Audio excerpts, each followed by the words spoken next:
Right, we continue to monitor the activities at the Lebombo Border Post as people rush to get home for Christmas.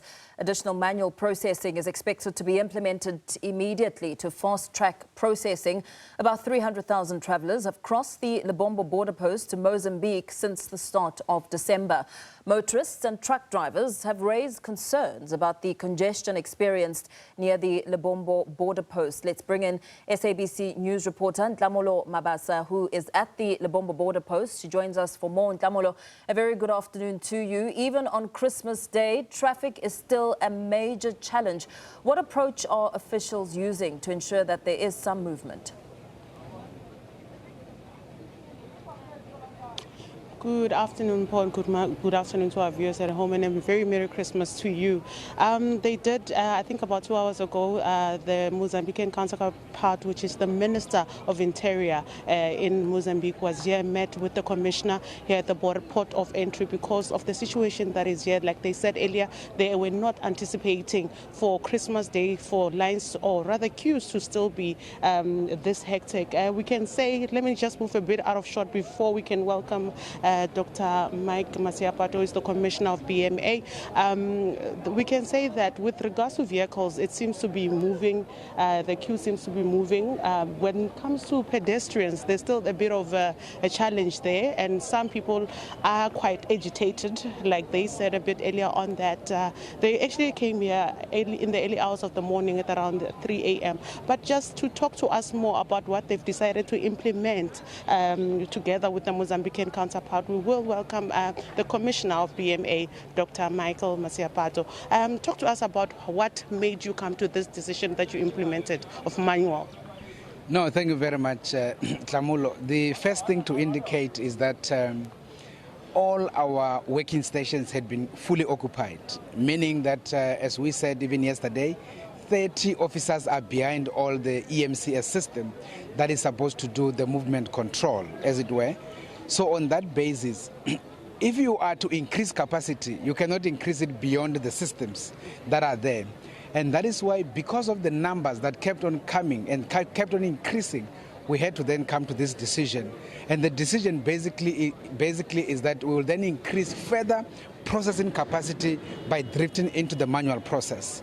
So as you can see now, this particular queue, I was just in the office there where we have activated an area where we are doing manual processing. You can see that we are starting to actually get them, all of them moving in. And definitely I can assure you, as you can see, within an hour or so, all of these ones will be gone. And then from there, we are going to go up there and make sure that we also reactivate the manual process that side to complement this side.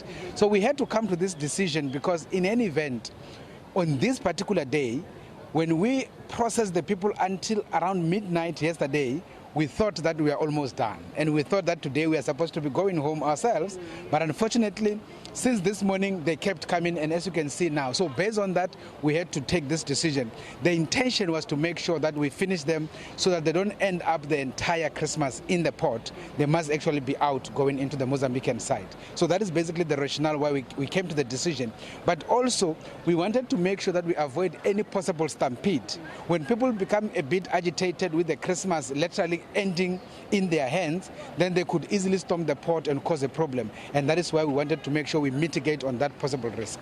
On that possible risk that you just mentioned, is that why we see an increase of SANDF, SABC? Is that the reason that led to that, because you are trying to manage the situation? Also, with regards to that, just adding so that you answer both of these questions together, how are we going to ensure that criminal activities don't increase when it's like this?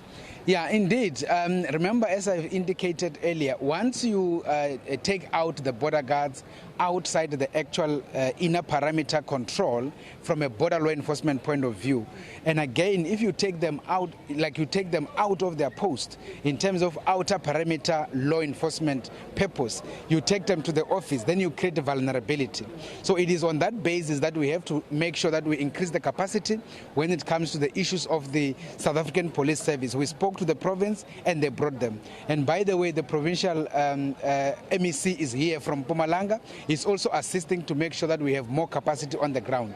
But additional to that, we also had to bring some of the colleagues that are from the SANDF to come and assist also in terms of corridor management, then that becomes very much critical. So it is for that reason that we had to get this extra capacity, because we had to also take the border guards to also go into the park home and start doing the manual processing to make sure that we finish all of the people before the day ends and make sure that they are on the other side. So on that basis, I can indicate that in terms of inner parameter security control, we have members of the SAPS and members of the SNDF that are helping us. But at the same time, we have other contingent on the mountain to make sure that the individuals don't try to exit the country illegally, because that is also not allowed. Is that practicality? Are we being practical in terms of capacity? Are we going to manage? Security-wise, I'm still going back also to the manual processing. Talking about capacity, yesterday we were talking about 25% of your operating in terms of personnel. But today you introduced the manual processing. How are we going to win this battle? Are we just daydreaming? No, we are not daydreaming. Nhlamulo, remember the issue. The issue is we need to get the people processed. There is already evidence. I think as they can show as you can see, we are actually finishing them. The queue was down there at the main gate. So that is the evidence that we are winning when it comes to processing. That is the first part. When it comes to criminality, as I'm saying, we are winning. That is why, remember, we spoke about 324 individuals that we intercepted who were trying to exit the country illegally. That is just yesterday. When you aggregate the figures in terms of addressing the issues of breaking immigration laws, we talk about more than 500. One port in the past 3 days that has been intercepted. Again, that demonstrates that we are present and we are able to deal with the work. Of course, in this instance, even in terms of law enforcement broadly, we have brought in capacity in terms of SAPS, in terms of SNDF. They are augmenting us as we are doing the processing inside the park home.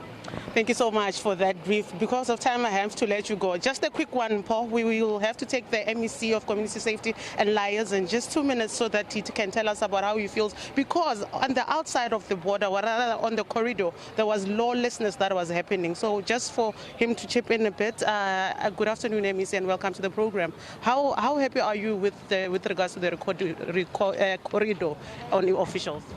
No, basically we are very happy.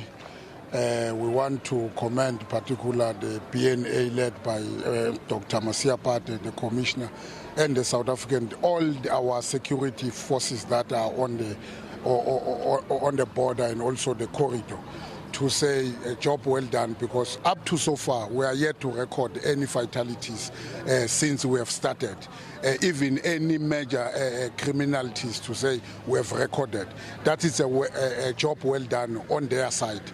And lastly, you note that it's for the first time that they've recorded and processed such number beyond 30,000 a day.